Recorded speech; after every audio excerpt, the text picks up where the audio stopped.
네, 오늘 봉독한 말씀을 가지고 우리에게 알려주신 메시아를 예비하라라고 하는 제목으로 말씀을 나누도록 하겠습니다. 오래전에 영국의 런던에서 있었던 일입니다. 폭우가 쏟아지던 어느 여름날 런던 외곽의 농가를 지나던 사람들이 한 집에 들러서 우산 하나만 빌릴 수 있느냐고 물었습니다. 집은 별 생각 없이 그냥 자신이 쓰던 우산 중에서 가장 낡은 우산, 다 부서진 우산을 그냥 내어주었는데요. 그래서 그들은 그 우산을 받아서 한 여인에게 그 우산을 씌워주고 그곳을 떠났습니다. 다음 날 어떤 사람이 아주 예쁘게 포장된 편지와 함께 그 우산을 가져왔는데 그 편지에는 감사합니다 라고 하는 정중한 인사와 함께 어제 우산을 빌렸던 여성의 서명이 기록되어 있었습니다. 그런데 그는 그 서명을 보는 순간 깜짝 놀랐어요. 왜냐하면 그 서명의 이름이 엘리자베스 퀸이었기 때문입니다. 여러분, 그 농부가 그 이름을 보면서 어떤 마음이 들었을까요? 내가 그녀가 여왕인 줄, 영국의 여왕인 줄 알았더라면 정성을 다해 그분을 영접했을 텐데, 그분에게 내가 가진 가장 좋은 우산을 드렸을 텐데 하지 않았겠습니까? 그런데 이미 때는 늦었어요. 그는 여왕을 여왕으로 알아보지 못했어요. 그분이 어떤 분인가를 알았다면 그런 실수를 하지 않았을 텐데, 그가 여왕을 본 적이 한 번도 없는 거예요. 그래서 여왕을 알아보지 못했고, 또한 그때 우산을 빌리러 왔던 사람들이 그녀가 여왕이라는 사실을 귀뜸이라도 해주었다면 좋았을 텐데 그 역시 그러하지 않았기 때문입니다. 오늘 저와 여러분이 공독한 말씀은 이사야서예요. 구약 성경의 이사야서는 예언서이면서 무엇보다 메시아, 즉 구원자의 도래와 구원자의 나타나심에 대하여 가장 많은 예언이 기록되어 있는 말씀입니다. 그러니까 성경은 메시아, 즉 구원자, 그분의 이 땅에 오심에 대하여 미리미리 말씀을 주고 있다는 거예요. 오늘 우리가 봉독한 이사야 9장 6절과 7절의 말씀도 메시아 예언에 대한 말씀인데요, 오늘 우리가 봉독한 말씀은 그 무엇보다 그 메시아의 존재가 어떤 존재인가에 대하여 우리에게 알려주고 있습니다. 이사야 9장 6절 말씀을 한 번 더 보실까요? 같이 한번 읽도록 하겠습니다. 이는 한 아기가 우리에게 낳고 한 아들을 우리에게 주신 바 되었는데 그의 어깨한 정사를 메었고 그의 이름은 기모자라 모사라 전능하신 하나님이라 영존하시는 아버지라 평강의 왕이라 할 것임이라. 여러분, 여기 한 아기가 우리에게 낳고라고 말해요. 낳고. 이 표현은 우리가 문법적으로 보면 이건 과거 시제입니다. 그래서 이 아기는 이미 태어난 아기로 해석이 가능해요. 그래서 어떤 학자들은 이 이사야 9장 6절의 말씀을 이 아기는 메시아 예언에 대한 내용이 아니라고 말하는 학자들도 있어요. 그런데 여러분, 여기 이사야 9장 6절에 한 아기가 우리에게서 낳고라고 하는 이 표현을 우리가 그냥 단순히 과거 시제로 해석을 하면 안 됩니다. 왜 그러냐면 히브리 문학에는 독특한 문법이 하나 있어요. 그게 뭐냐면 결과동사라고 하는 문법이에요.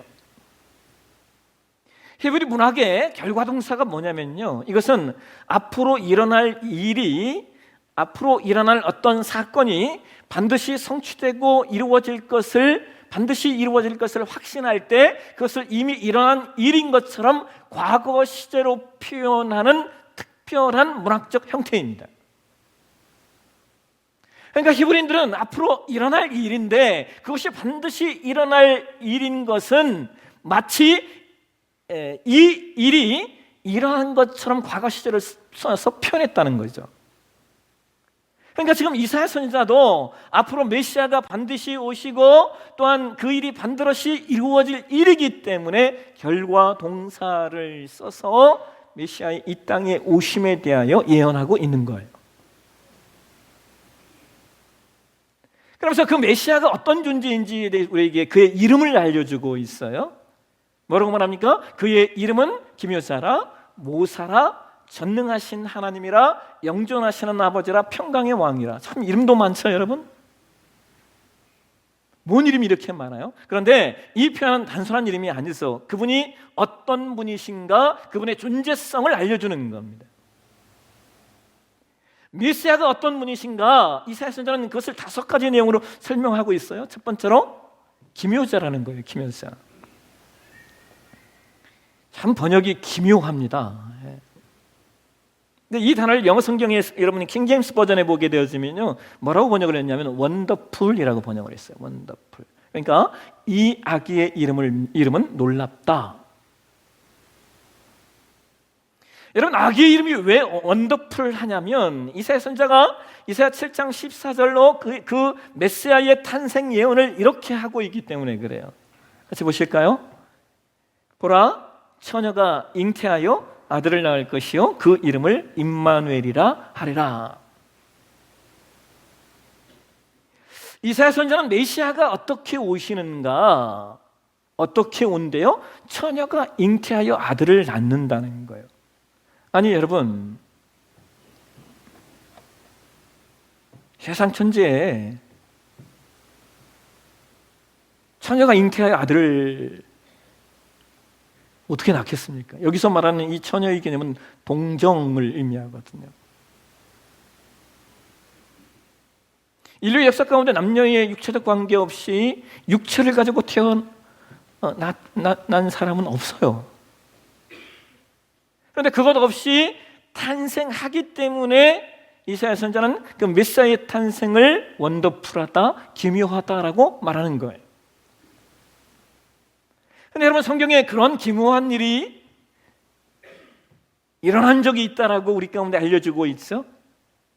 그러한 그 원더풀한 일이 이사야 선지자의 예언으로부터 700년 후에 그 예언이 정확하게 성취되었다라고 성경은 또 우리에게 알려주고 있어요. 마태복음 1장 18절 말씀을 보실까요? 같이 한번 읽겠습니다.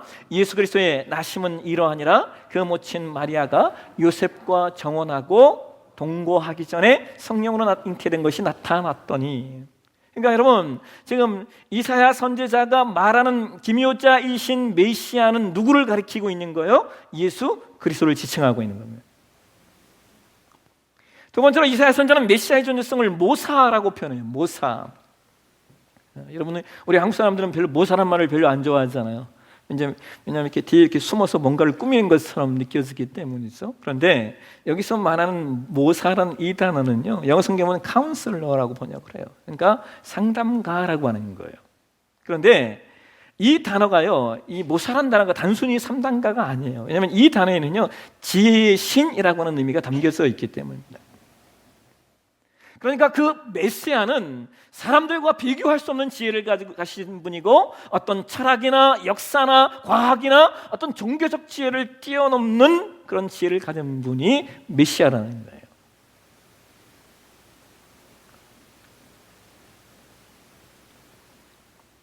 여러분, 예수님께서 공생애의 삶을 사실 때요, 그 당시에 예수님을 가장 많이 공격했던 사람들이 바리새인과 사두개인입니다. 바리새인들은요, 철저한 율법주의자, 아주 율법이라면 아주 바삭한 사람들이 바리새인이었고, 사두개인들은요, 아주 대단한 정치가들이었습니다.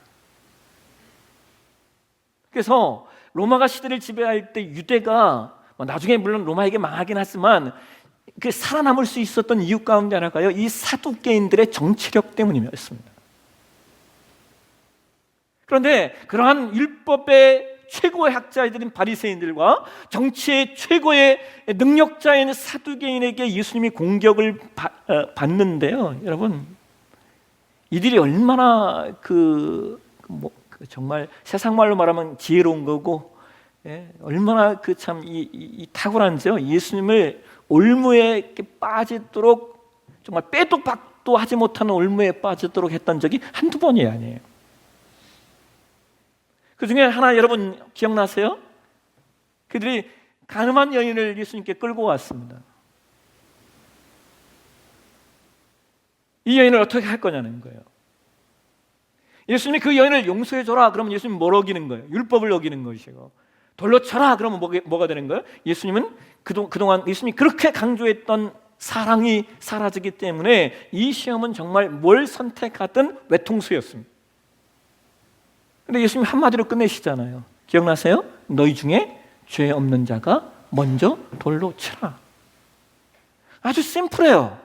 아주 간단합니다. 예수님은 아주 간단하게 해결을 하셔요. 또 여러분 기억나세요? 이스라엘 백성들은 세금에 대단히 민감한 사람들이었습니다. 뭐 현대인들도 마찬가지지만 세금에 대단히 민감했어요. 왜냐하면 많은 세금을 로마와 그 다음에 세리들이 거두어갔기 때문에 그래요. 그들이 세금 문제를 가지고 예수님을 시험해서 가이사에게 세금을 바치는 것이 옳습니까? 옳지 않습니까? 예수님이 한 방으로 끝내셔요. 가이사의 것은 가이사에게, 하나님의 것은 하나님에게. 그러니까 이사야가 지금 묘사하는 모사이신 메시아, 제 신이신 메시아는 인류 역사상 적어도 기록으로 남아있는 가장 놀라운 지혜자인 예수님을 지칭하고 있다는 거예요. 세 번째로 이사야 선지자는 메시아의 존재성을 전능하신 하나님이라고 말하고 있어요. 여러분, 영어 성경에 보니 킹제임스 버전에 보니까요, 이 전능하신 하나님을 어떻게 번역했냐면 그냥 Mighty God이라고 번역하지 않고 The Mighty God이라고 번역을 했어요. 근데 여러분, 정관사 더는 유일한 걸 가리킬 때 쓰는 말이잖아요. 그러니까 이거 그냥 직역을 하면 유일하신 전능자 하나님이라고 번역을 해야 되는 거예요. 놀라운 것은 이 유일하신 전능자 하나님이라고 하는 표현이 히브리 원어에 보게 되면 이 단어가 엘기보르라는 단어예요. 엘기보르. 근데 호크마 주석을 쓰신 강병도 박사님이 이 엘기보르라고 하는 단어를 이렇게 해석을 하셔요. 엘기보르는 앞으로 태어날 아기가 신성과 인성을 공유한 메시아임을 나타내준다. 이 엘기보르라고 하는 의미에는 신성과 인성의 의미가 같이 담겨져 있다라고 하는 거예요.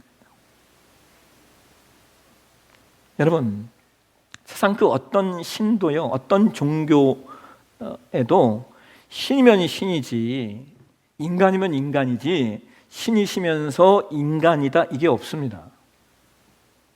그건요, 신 존재에 대한 모독이에요. 왜냐하면 신은 물질이 될 수 없다라고 말하기 때문이죠.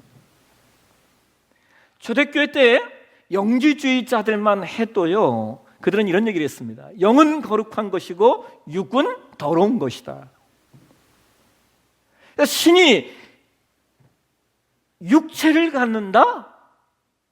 이건요, 세계 어떤 종교에도 말이 안 되는 내용이에요. 어떻게 신 존재가 더러운 육체를 입을 수 있냐는 것이죠.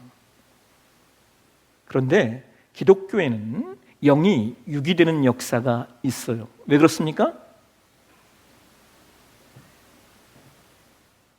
세상의 모든 신은 인간이 신을 위해 희생해야 하지만 기독교 신앙만큼은 신이 인간을 위하여 희생하기 때문이죠. 그래서 인간을 위하여 희생하는 신존재는 당연히 육체를 가져야 되는 거예요. 그런데 그렇게 신성과 인성을 동시에 지니신 분이 누구예요? 예수 그리스도 외에는 없기에 유일하신 전능자 하나님은 예수 그리스도를 지칭하고 있다는 거예요.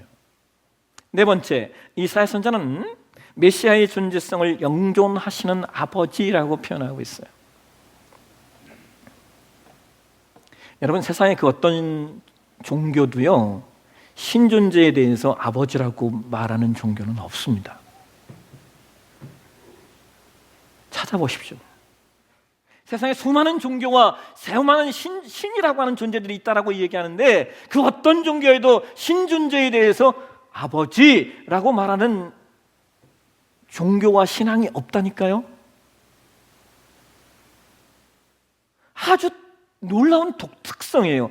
영존하시는 아버지래요.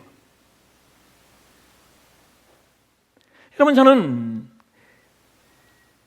아버지라고 하는 이 이름이 저한테는 참 어려운 이름이에요. 왜냐하면 성장의 과정에서 대단히 아팠기 때문이에요. 제 삶에는 아버지와의 관계가 참 어려웠어요. 근데 여러분, 제가 예수님을 인격적으로 만난 다음에 어느 날 주기도문을 읽다가 충격을 받았습니다. 주기도문의 첫 줄이 이렇게 기록하고 있었기 때문에 그래요. 하늘에 계신 우리 아버지. 아버지래요.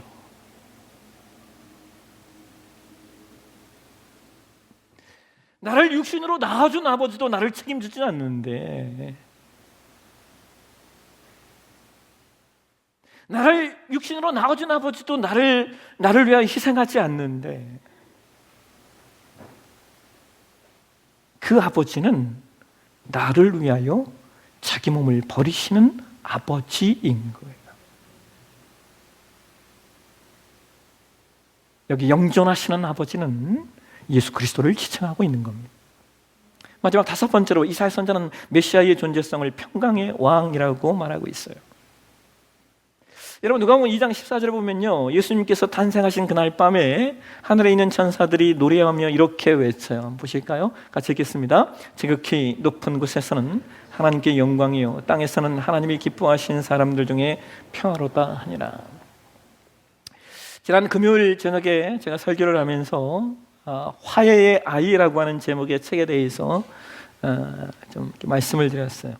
이 화해의 아이라고 하는 이 책은 돈 리처드슨이라고 하는 선교사님이 쓴 책인데, 이 선교사님은 호주 북쪽에 있는 뉴기니라는 섬의 그 원시 부족인 사위 쪽에게 복음을 전했던 선교사님이에요. 근데 이 사위 쪽은요, 그 사람을 이렇게 먹는 식인 부족이었습니다. 그러니까 얼마나 이 사역이 어려웠겠어요. 근데 이 돈 리처드슨이라고 하는 선교사님이 그들에게 어떻게 복음을 전할까 고민하다가 그들이 갖고 있는 독특한 한 문화의 내용을 가지고 복음을 전했고, 그래서 이 사회적이 복음화되는 역사가 일어나요. 사회적인 독특한 한 문화가 있었어요. 뭐냐면 이웃 족속과 이게 전쟁을 하잖아요. 그러면 전쟁을 하게 되면 서로를 다 죽일 수는 없는 거니까 나중에 이렇게 화해를 하는데, 평화협정을 맺는 방법이 뭐냐면, 화해를 요청한 사람이 자신의 아들을 데려가서 아들의 머리 위에 안수하고 그 아들을 상대방 추장에게 주는 거예요. 그러면서 서로의 그 활을 이렇게 꺾습니다. 쏘는 이 활을 꺾어요. 그래서 그 부족에게는요, 평화를 이룰 때 또는 서로 화해할 때 주는 그 아이를 화해의 아이라고 이야기를 해요. 왜냐하면 이 아이가 평화를 가져왔기 때문입니다. 여러분, 아까도 말씀드렸지만요, 세상의 모든 신은 인간이 신을 위하여 죽어야 돼요. 그래서 사람들이 우리 역사 속에서 인신제사라고 하는 이 내용이요, 모든 나라들마다 다 있습니다. 신을 만족시키기 위하여 누굴 제물로 드리는 거예요? 인간을 드리는 거죠. 그래서 여러분, 세상의 신에는 평강이 없어요. 왜냐하면 인간이 죽어야 되기 때문이죠. 그 신존재를 만족시키려면 인간이 죽어야 하기 때문에 세상의 신에는 평강이 없다는 거예요. 또 여러분, 세상의 신에는요, 신이 인간에게 두려움과 재앙을 주어야만 인간이 그 신을 섬기게 되는 원리입니다. 그러니까 여러분, 점집에 가보셨잖아요. 점집에 가실 때 내 인생의 짐을 짓고 가서 이 점쟁이한테 내가 이 문제를 좀 해결하게 해달라고 그렇게 갔다가 나올 때는 어떻게 나와요? 그 문제를 해결받는 게 아니라 어떤 그 신존재가 나에게 재앙이나 주지 않으면 다행이지, 그 신존재가 나에게 해를 주지 않으면 다행이지, 그래서 그 신존재를 만족시키기 위해서 구술하고 혹은 뭘 하고 그렇게 나오게 되는 겁니다. 왜요? 세상의 신은요, 사람에게 두려움과 사람에게 재앙을 주어야만 인간이 그 신을 섬긴다라고 하는 것을 너무나 잘 알고 있기 때문입니다. 세상의 모든 신들은 인간에게 두려움을 줘요. 인간에게 공포를 줍니다. 왜? 그걸 주어야만 그 신이, 인간들이 나를 섬기니까. 이것이 세상의 신, 악한 사단이 세상에게 뿌려놓는 것들이에요. 그런데 기독교 신앙만큼은 신이 인간을 위해 죽는 거예요. 왜요? 우리가 믿는 기독교 신앙의 메시아는 평강의 왕이고 화목케 하는 분이고 화해의 아이가 되시는 분이기 때문에 그래요. 그 평강을 위해 사람이 아닌 신이 제물이 되신 것이 바로 예수 그리스도시라는 거예요. 그래서 이사야 선지자가 말하는 이 평강의 왕은 예수 그리스도를 지칭하고 있는 거예요. 여러분, 예수님은 당신의 공적성의 3년의 시간 동안 이스라엘을 떠나본 적이 없는 분이에요. 다른 나라로 여행을 가보신 적이 없어요. 그냥 이스라엘에서만 그냥 33년 사시다가 십자가에 죽으시고 부활하시고 승천하셔요. 예수님은 당신의 공생의 3년 동안 단 한 권의 책을 쓰신 적도 없어요. 여러분, 성경마저도 예수님을 따랐던 제자들이 성령의 영감으로 쓴 말씀 아닙니까? 예수님은 이 세상에 성육신하여 계실 때 나라를 형성했던 적도 없고, 한편의 시를 쓰신 적도 없고, 한편의 음악을 만드신 적도 없어요. 그런데 오늘날 세계의 수많은 국가들이 그분에게서 결정적인 영향을 받았고, 전 세계 도서관의 책들의 절반은 직간접적으로 그분과 연관이 되어 있고, 전 세계의 다수의 위대한 시들은 그분 앞에 바쳐졌고, 전 세계의 가장 위대한 음악은 그분을 위하여 작곡된 거예요. 예수님은 단 한 곳에 예배상을 세우신 적도 없지만 전 세계는 그분을 예배하는 전으로 가득 차 있어요. 여러분, 오죽했으면 세계의 역사를 그분이 오신 날을 기준으로 해서 그 이전 BC, Before Christ, AD, 그 이후 AD, 안노 노미니, 그분이 오시기 전, 그분이 오신 날이라고 구분을 하겠습니까?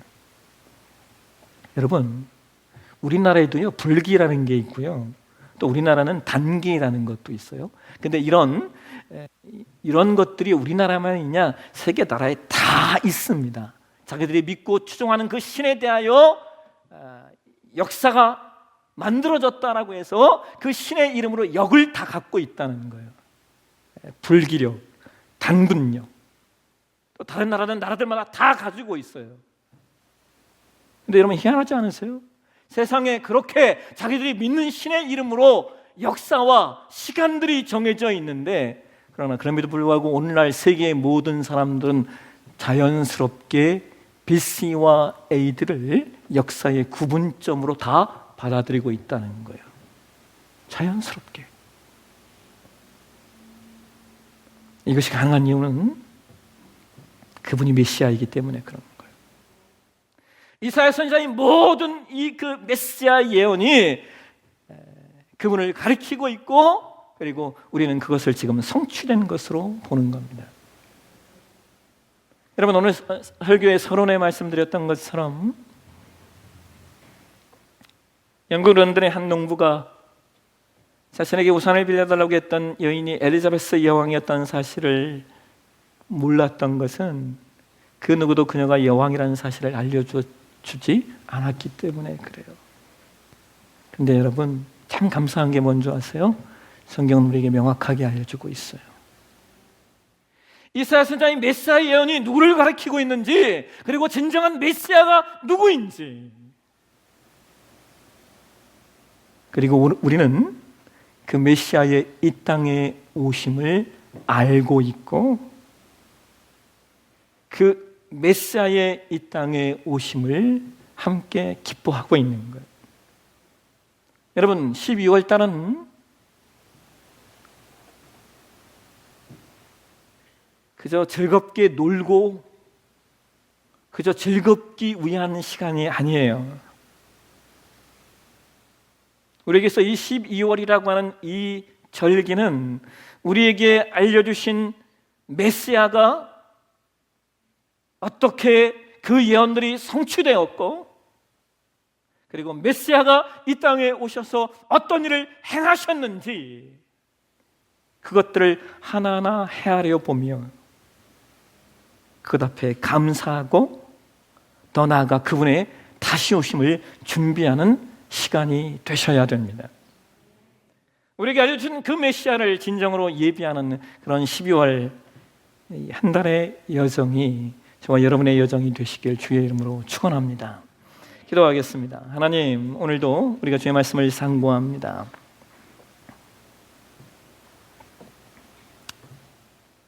이사야가 예언했던 그 메시아가 예수 그리스도이심을 우리가 이 아침에 기억합니다. 이제 우리가 성탄의 절기를 보내고 있는데 주님의 이 땅에 오심을